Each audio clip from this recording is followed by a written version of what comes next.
Hey guys, welcome back to another video.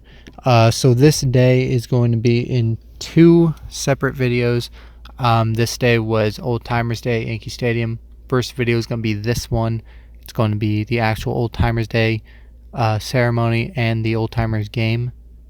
And then afterward, the next video will be the game itself.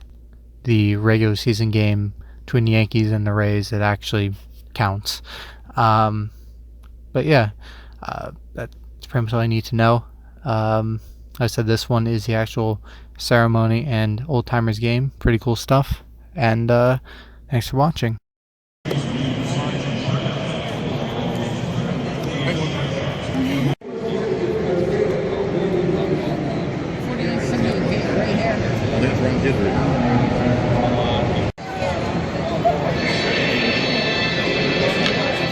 Possibly.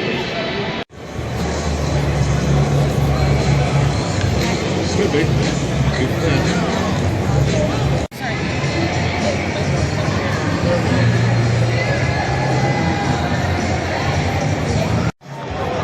can see his weight in the Oh, he jumped it.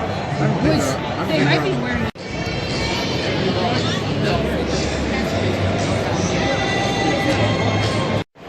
There's a Mickey Mouse, Liberty, New York, too.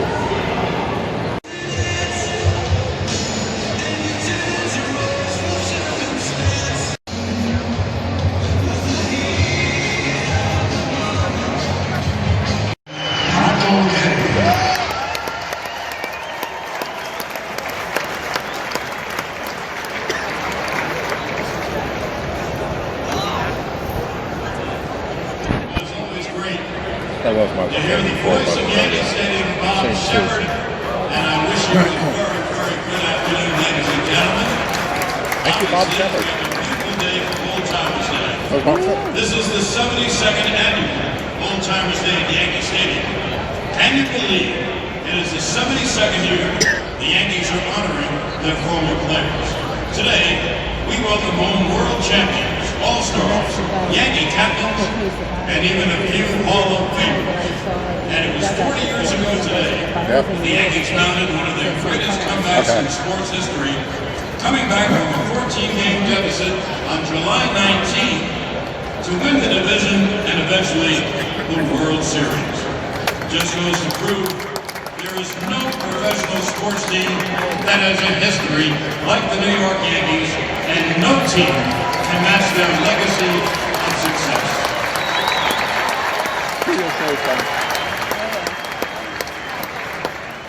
Well, isn't it perfect that on this Old Timers Day we wake up and the New York Yankees have the best record in baseball? Yankees have won the World Series of amazing 40 times. They've won the Ball Classic 27 times, more championships than any other team in the history of professional sports. But we have many of those world champions here with us today. Not only do we have members of the 1978 championship team, but also the 1998 team, and even the 1958 team, just to name a few of the years the Yankees ended the season on the top of the baseball world. But it's not just those years we have alumni from. In fact, we have one guest here that played on the 1947 championship team. So without further ado, let's start the festivities, everybody. Despite the program, we have some very special guests to introduce. Her Hall of Fame husband came over to the Yankees in 1975 and led the American League in wins and threw an outstanding 30 complete games. A two-time All-Star at Pinstripes, he helped lead the Yankees to 2 World Championships. Representing Catfish Hunter, please welcome Mrs. Helen Hunter.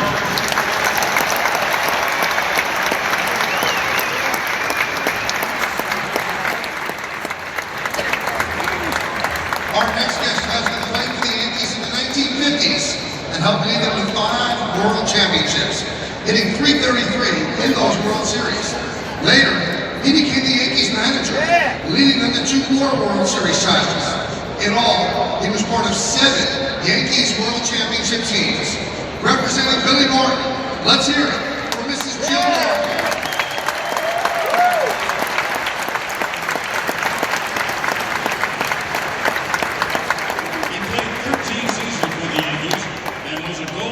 Award winner and a 5-time All-Star who appeared in 2 American League Championship Series and 1 World Series. In 1983, he hung up his cleats for the microphone and continued at Yankee Stadium broadcasting Yankee games for 25 years. Representing Bobby Mercer, his wife, Mrs. Kay Mercer.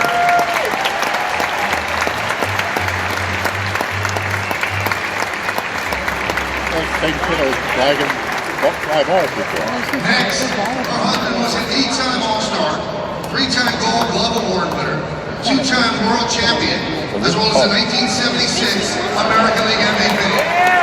In April of 1976, he was named the 6th captain in Yankees franchise history and was the captain of the 1978 championship team. Tragically, taken from us on August 2nd, 1979, his locker remained empty until the close of the original Yankee Stadium. Representing Thurman Munson, Mrs. Diana Munson.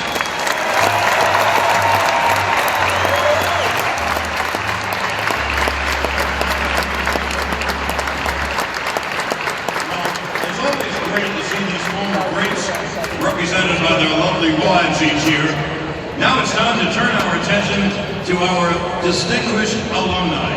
Here's a guy who's used to being first. He was the first overall pick in the 1967 amateur draft, and this year marks the 41st anniversary of him becoming the first ever designated hitter in the Major League history. In 6 seasons with the Yankees, he hit over 300 and drove in over 200 runs. Let's welcome back the Boomer, Ron Bloomer.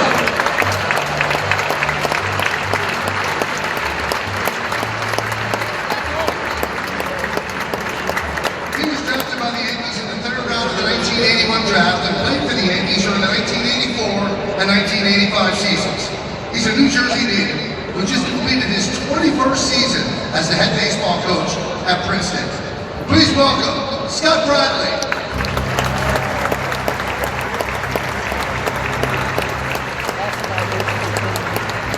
This native of Brooklyn has been with the Yankees in about every capacity. He was a Yankee infielder during the 82 season. He was a manager of the Yankees minor league system. He was the Yankees first base coach on their 2000 World Championship team. You know him. Welcome back, Lee Lazilli.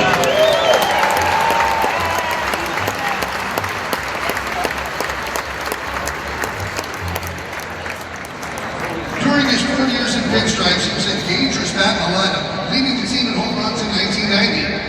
And boy, did he have a rifle for an arm. And an outstanding 45 outfield assists while playing the Bronx. Let's welcome back Jesse Barfield.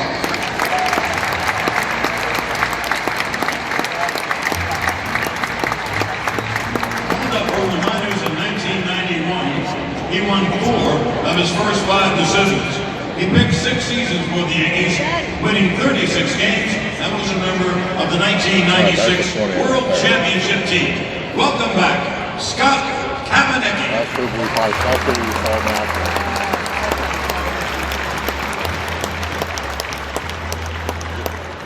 This player had 2 tours in pinstripes, playing for the Yankees in 1997 and 1998, and then coming back to the team during the 2004 season.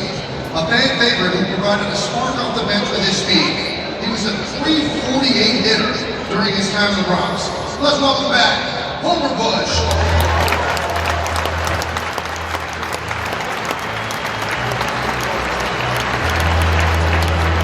Now we bring back a player who set the American League record for most wins in relief by a rookie in 1979 and had the highest winning percentage in the American League.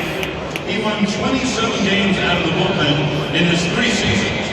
And in 1981, he had an all-star season as he helped the Yankees reach the World Series. Let's have a hand for Ron Davis. He's an awesome guy who was from his house before he was bald. This next guest is back for his first Old Timers Day.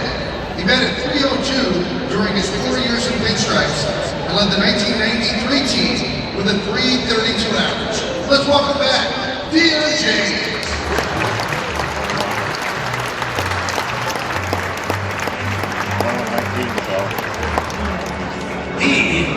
hit the first pitch he ever saw in the major leagues for a home run, and it was against a future Hall of Famer. Let's hear it for the Yankees hitting coach, and as you know, the Yankees lead baseball in about every offensive category. Here is Marcus Tim.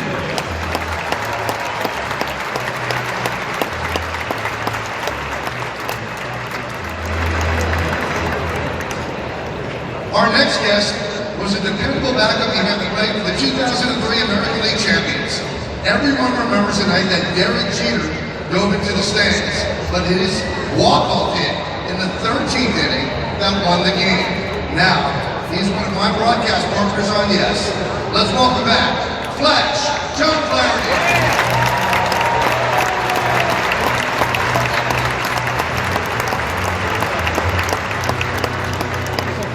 This next guest was neither a player nor a coach, but was synonymous with the Yankees for nearly 50 years. He joined the training staff in 1973, where he spent the next 39 seasons. He tended to injuries, took care of almost everyone on the field, and was a trainer for 7 World Championship seasons. A big welcome back for Gino. Gene Monahan.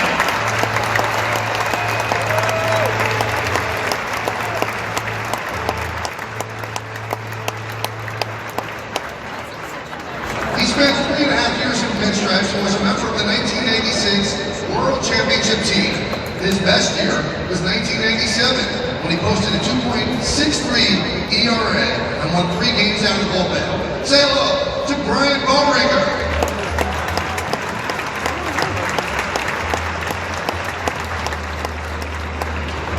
He played a stellar third base for the Yankees in 1992, but they lost him in the expansion draft. They reacquired him in August 1996, and in Game 6 of the World Series, he clutched the final out in a wild celebration right off third base here, or actually in the old ballpark, to celebrate as the Yankees captured their then 23rd World Championship. Let's hear it for Charlie Hayes.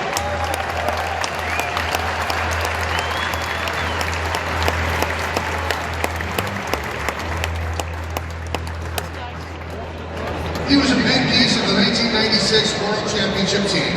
He had a career-high 340 that year with 34 doubles and had the game-winning hit in Game 3 of the Division Series. He was a leader in the clubhouse. Who can forget the mantra that he coined for the team that year? We play today, we win today. That's it. Let's hear it from Mariano Duncan.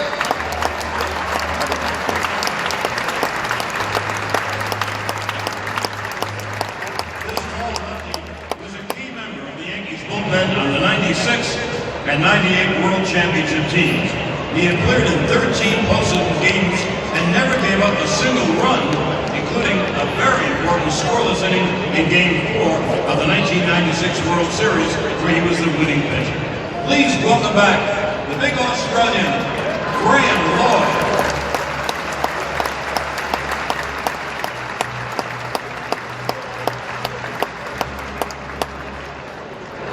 Let's go from a tall lefty to a tall righty, who helped form one of the best lefty-righty bullpen combinations in baseball history.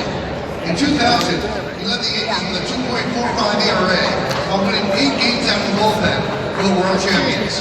He was also a key member of the 96, 98, and 99 World Championship teams, as he had a 2.25 ERA in World Series play. Ladies and gentlemen, Jeff Belson.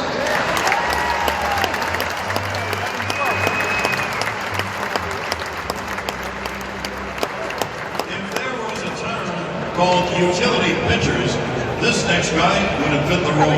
He could start, long relieve, short relieve, and even close some games. In his 7 seasons with the Yankees, he was a big part of the 96, 98, 99, and 2000 Yankees World Championship teams, including a 10-2 record for the 1998 World Champions. Please welcome back Ramiro.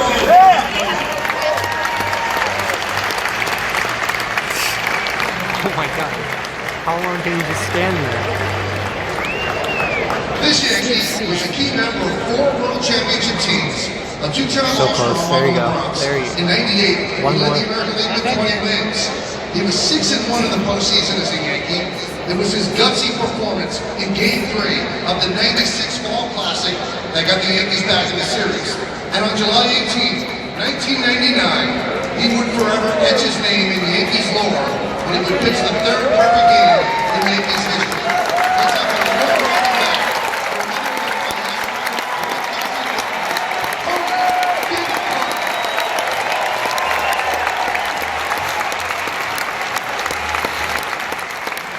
That's a miracle. This native of Brooklyn made his major league debut when he was just 19 in 1967. He played for the Yankees in parts of 5 seasons. Welcome back, Frank Tepedino.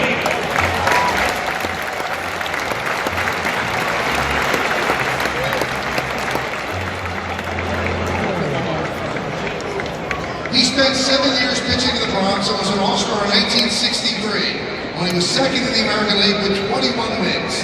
He won 2 games in the 1964 World Series. Let's welcome back Jim Bouton.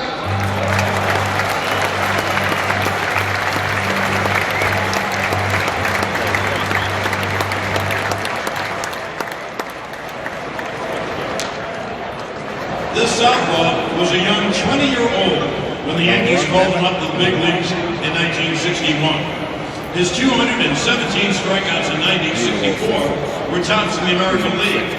In 9 seasons with the Yankees, he pitched in 2 World Series and made the 1967 All-Star team. Here is Al Downey.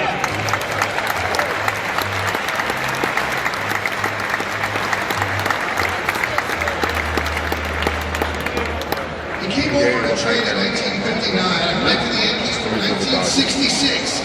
He played in 5 World Series, and in the 1961 World Series sweep, he drove in 7 runs and batted .333. Let's welcome back Hector Lopez.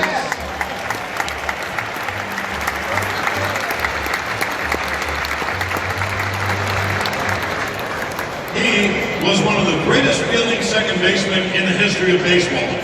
He spent his entire 12-year career in the Bronx, was a 5-time Gold Glove Award winner, an 8-time All-Star, and a 3-time World Champion. He was the 1960 World Series Most Valuable Player, and all he did the following year was hit .391 in the World Series to help the Yankees defeat the Rays. Welcome back, Bobby Richardson.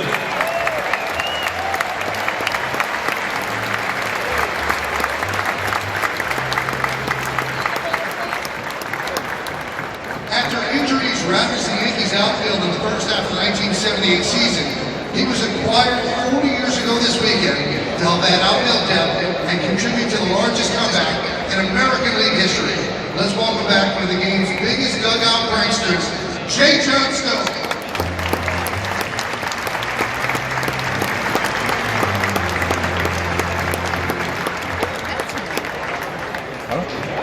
Our next guest spent 3 seasons as a Bronx Bomber from 1978 to 1980. Who could forget 40 years ago today in the 1968 series where he had 3 hits in both Games 5 and the deciding Game 6. He would bat .438 with 7 hits in the World Series and drive in 2 runs in the Game 6 championship win. Please say hello to Brian Doyle.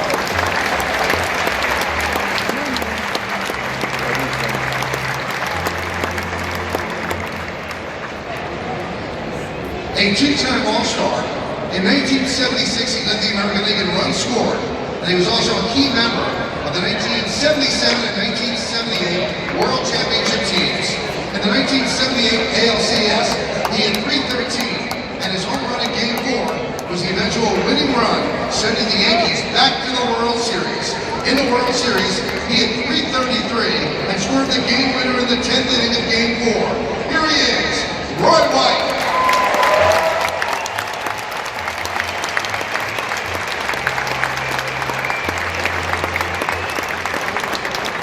This next guy was a key member of 2 World Championship teams. In 1976, he was an All-Star as he led the Yankees with a .312 batting average and 43 stolen bases. 1977 championship campaign, he once again led the Yankees with a .326 batting average and 22 stolen bases. Then, during the 1978 postseason, he batted .379, helping the Yankees repeat as champions. One of the fastest men ever to win the pinstripes. Here is Mick the Quick Rogers.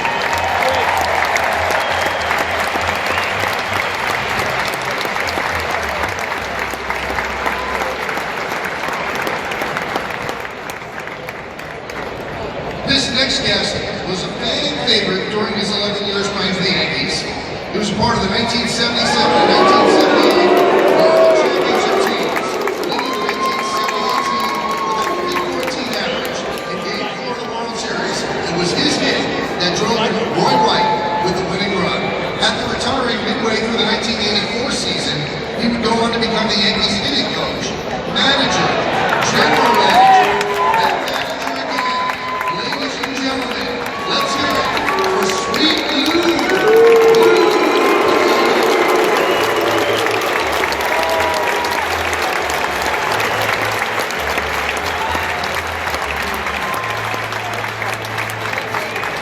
Our next guest was a three-time All-Star for the Yankees and hit one of the most memorable home runs in Yankees history. On October 2nd, 1978, his three-run home run over the Green Monster of Fenway Park etched his name into Yankee history forever as he helped give the Yankees the Eastern Division title. He would then go on to hit .417 with 7 RBIs in the 1978 World Series, en route to be named World Series MVP. Here's a big hand from Bucky Dent.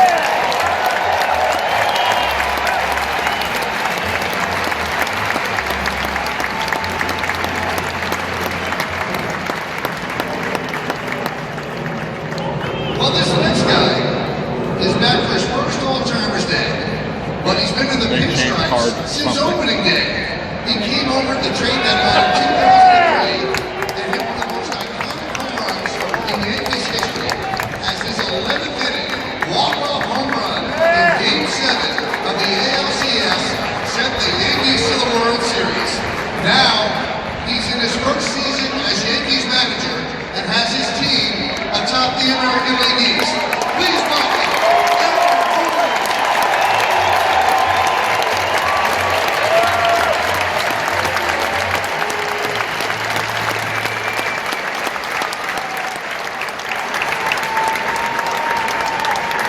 This next first-time Old-Timer was also a key member of the 2003 American League Championship team.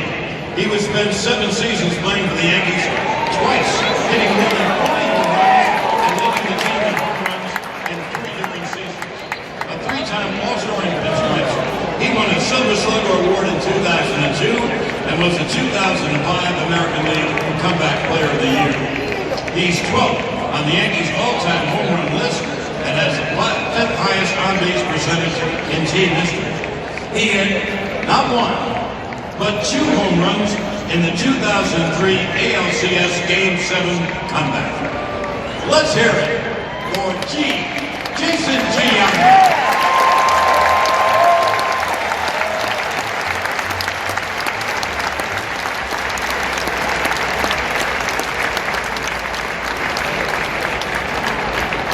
Signed as a free agent prior to the 2006 season, he had a great combination of speed and power to the top of the lineup.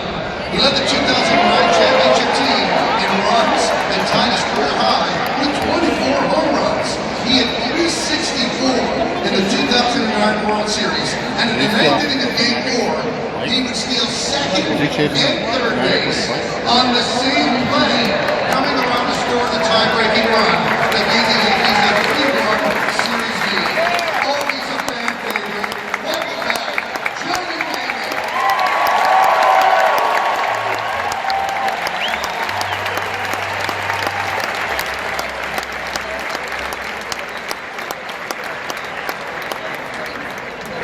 Back for his first Old Timers Day, he spent 4 seasons in pinstripes, hitting more than 20 home runs in each of those seasons.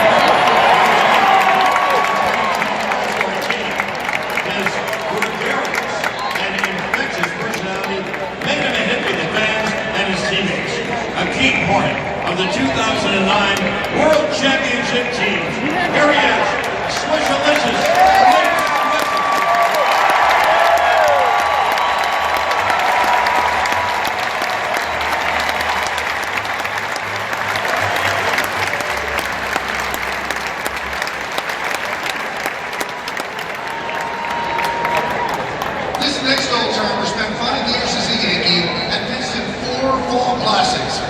World Series play, he won 3 games and had a 2.67 ERA. On October 8th, 1956, he turned in one of the greatest pitching performances in the history of the game as he pitched a perfect game in Game 5 of the World Series versus the Brooklyn Dodgers. Still, the only perfect game ever pitched in the World Series. Always great to see him here in Yankee Stadium. Let's hear it for Don Larson.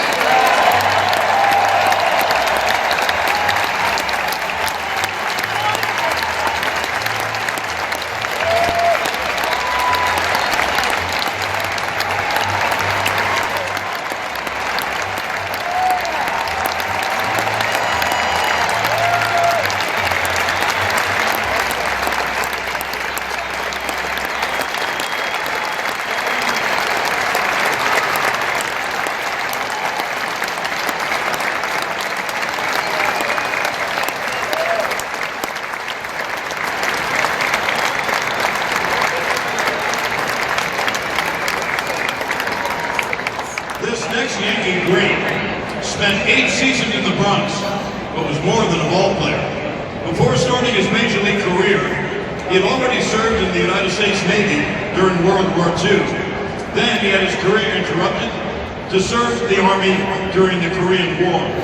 He was great under pressure, hitting .439 in his 4 World Series appearances. As the last remaining member of the 1947 championship team, no living Yankee alumni won a World Series earlier than he did. Now, after retiring, he became a successful cardiologist and then spent 10 years as the president of the American League. Welcome back, Dr. Bobby Brown.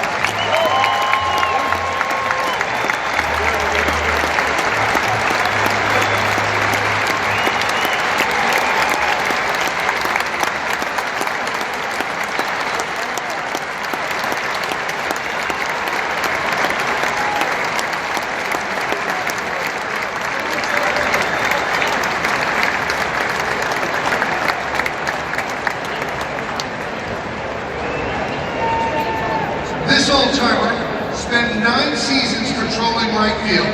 A 4-time All-Star, he had only been 6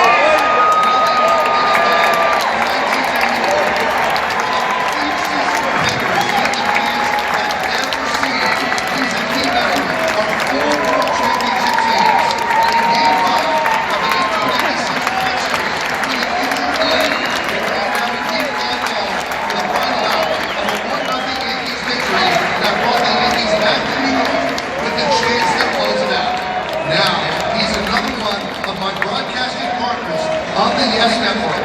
Ladies and gentlemen, the Warrior.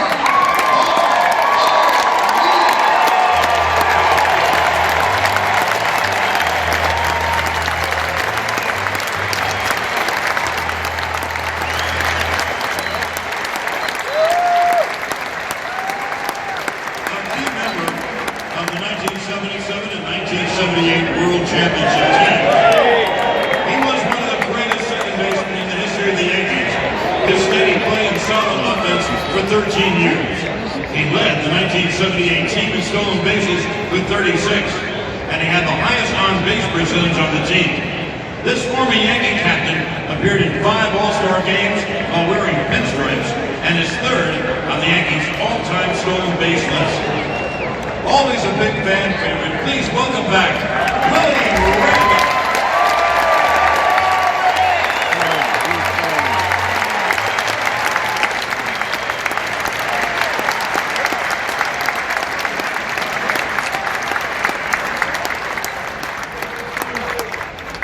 This career Yankee won 16 games in 1977 and another 2 games in the postseason. But that was just an appetizer for what he would serve up the following season.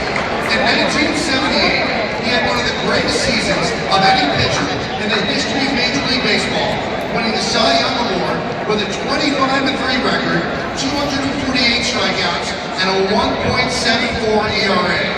He was a winning pitcher in the 1-game playoff with Boston, and in the postseason, he just kept going, giving up just 1 run over 8 innings in the ALCS Game 4 clincher and throwing a complete game victory in Game 3 of the World Series. In all, he gave up just 2 runs in 17 innings pitched that postseason. He twice led the league in wins and in earned run average.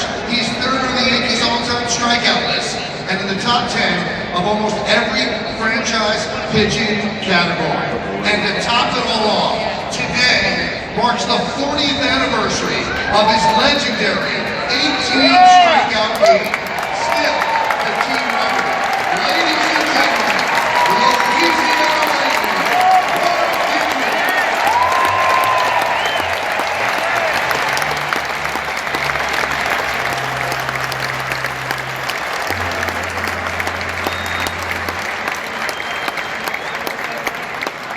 Well, we have one more first-time Old Timer.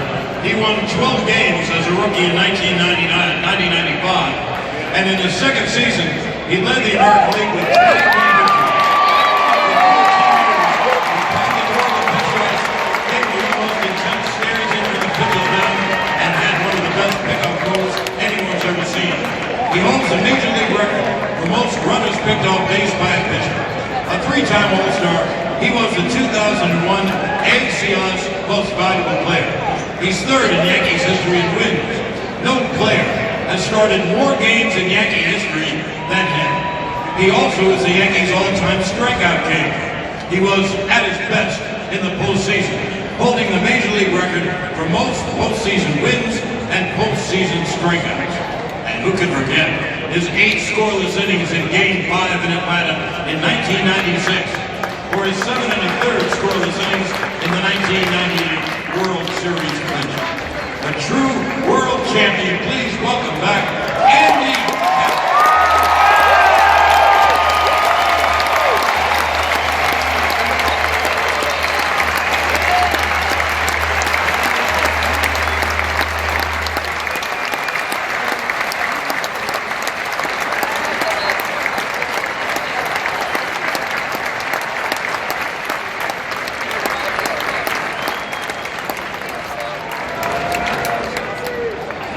Next is a resident of Cooperstown who was at his best in October. In his 5 years with the Yankees, he had 144 home runs while being named to the All-Star team each season. He led the team to 4 division titles, 3 American League pennants, and 2 World Championships. And who could forget Game 6 of the 1977 World Series when he smashed 3 home runs in consecutive at-bats en route to being named World Series MVP. And his 8th inning home run in the 1-game playoff against Boston was the difference in the game. He was inducted into the Baseball Hall of Fame in 1993. Please welcome Mr. October, number 44, Reggie Jackson.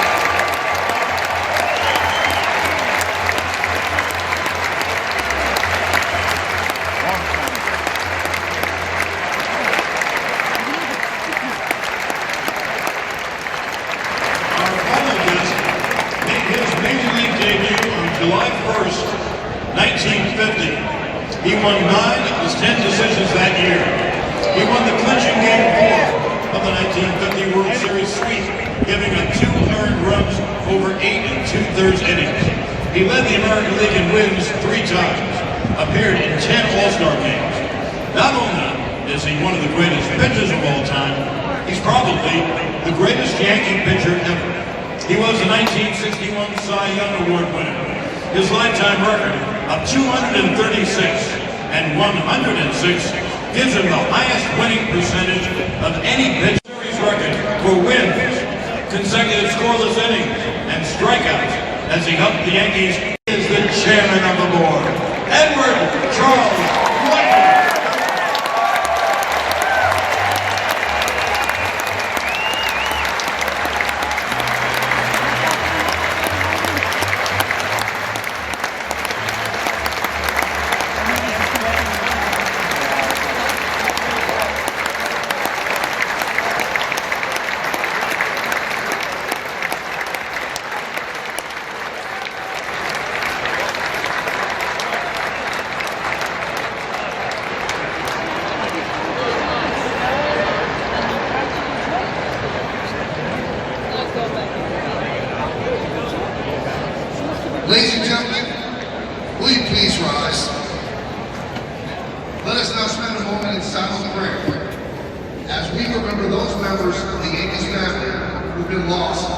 Since last Old Timers Day.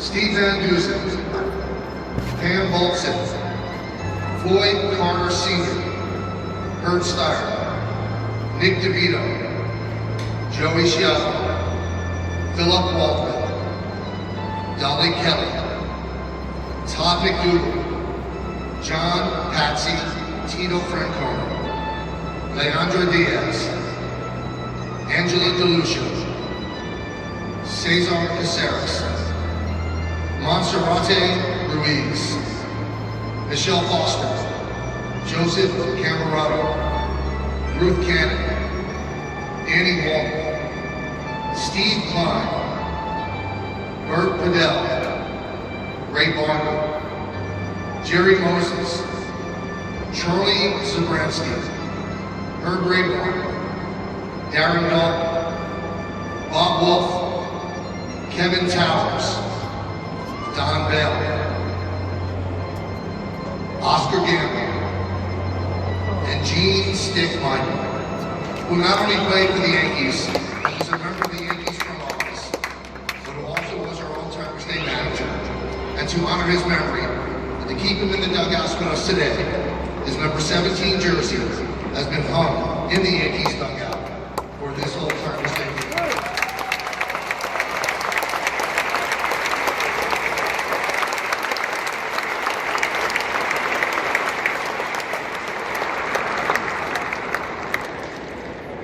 First of all, thank you. Please remain standing. Robert Merrill was a mainstay at Old Timers Day when he would sing either the national anthem or America the Beautiful. Now the Yankees would like to pay tribute to number 1.5 with his rendition of our national anthem.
Today's Old Timers game will be called by Yankees public address announcer Paul Olden. He will take on the call of the Old Timers game shortly. We hope you enjoyed the ceremonies. And now it's time to enjoy the game. Have a great day, everyone.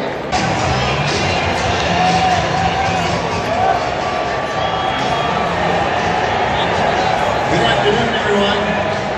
Paul Olden here, your public address announcer at Yankee Stadium. I'm in my 10th year on that job, and it's always a great pleasure to be on the field to announce the Old Timers Day game. And I'm joined by Al Downing. After not seeing them for a year or so, but over this time, hadn't you seen them before having a target? Not exactly dig in against Anthony Pettit. Here we go.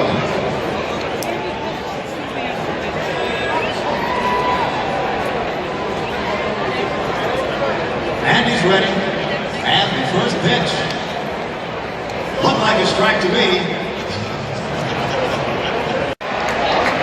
Ariel Rodney is chugging toward third. And now he looks like he wants to come home, but he stays at third wisely on the long double by Holman Bush. And that one on the ground to second base.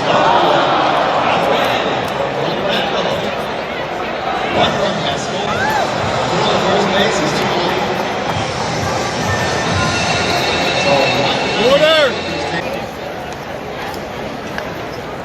shortstop. They're going to get one. They're going to get two. Another one scores. Defense is loosening up a little bit. Yeah. Father's Day, obviously, all family here, so this is a special weekend all family. Now, a grandfather we here? That's right, yeah, 6-week-old baby girl, so I'm a grandpa now, it's crazy. The ball Leo doesn't waste any time. When the shot down the line into the corner. Runners at first and second. One out. Fighting down the line. Just foul. Pull everything down the line. Deep to first base, and the underhand toss in time. The runners move along to second and third. And Giambi and Preston. Boss like Kobe. Right over to right field. Makes it. One run scores. Here comes another runner, and he goes back. Ball in the last lead. Gets back to third base. It's going to start from now and then. Whoa, shot. And it gets past first base and then right here. Here comes the time run. And the runner goes to third base on that sharp signal by Johnny Namath. We got ourselves a brand new ball game at 2-2.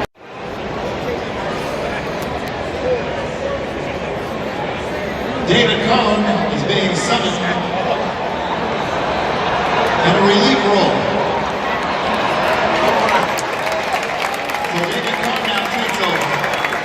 And Ron Henry comes on the field. And David Cohn now on the relief of Ron Henry. Ground ball to first base and cleanly. And the out. So, look, they keep telling me I have to throw. They never ask me if I want to. They just say you throw. That's it. Oh, let's go back to you. Thank you very much, guys. And I want to remind you fans, the Yankees would like to thank the following sponsors for helping to make this year's whole. That's the kind of hit that's going to be trouble even in a regular major league game because it's like Randolph on deck. Little round ball, right side. Race to the bag, and the throw got away. The runners are going to hold him as the ball is retrieved by Miller. One ball and one strike. There's a sharply hit ball into right field. Base hit. One run scores. Here comes another run. 2-run score on the base hit by Little Randall.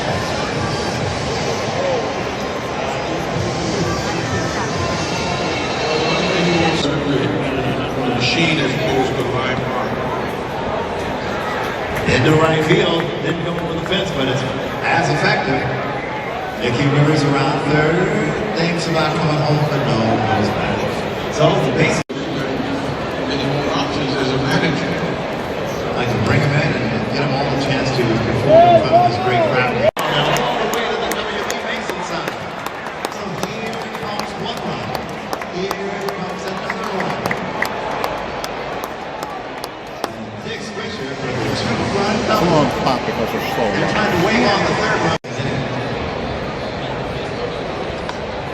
In the air, sinking into center field, and got away out there.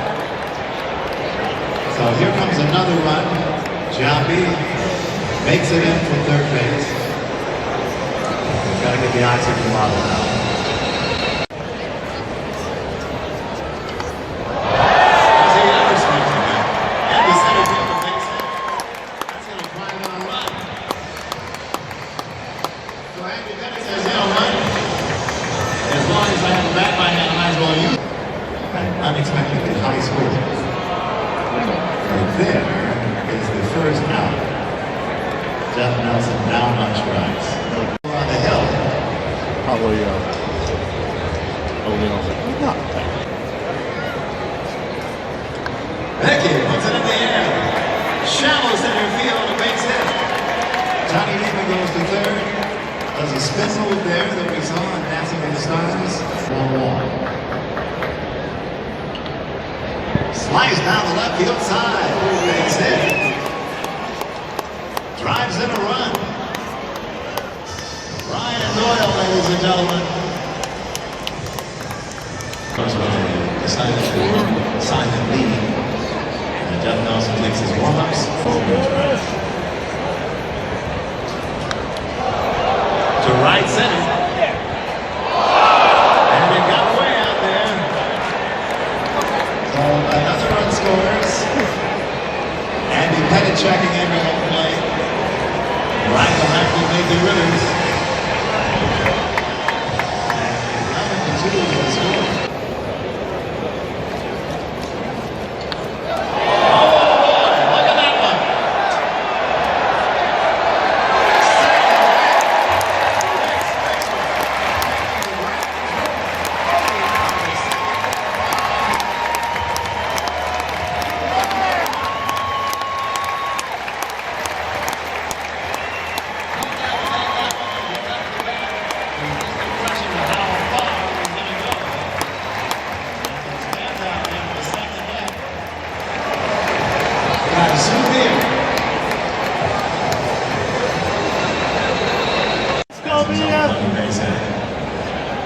We'll go up after this inning. This is the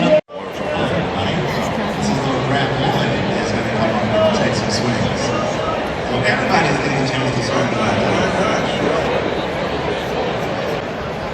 Here's the next one. And that one is in sharply in the center field. That is amazing. David Fountain is headed to the plate, and he will score. They're only going to play 2 innings. They may not have played this inning. Yeah. Well, sorry. Off the wall.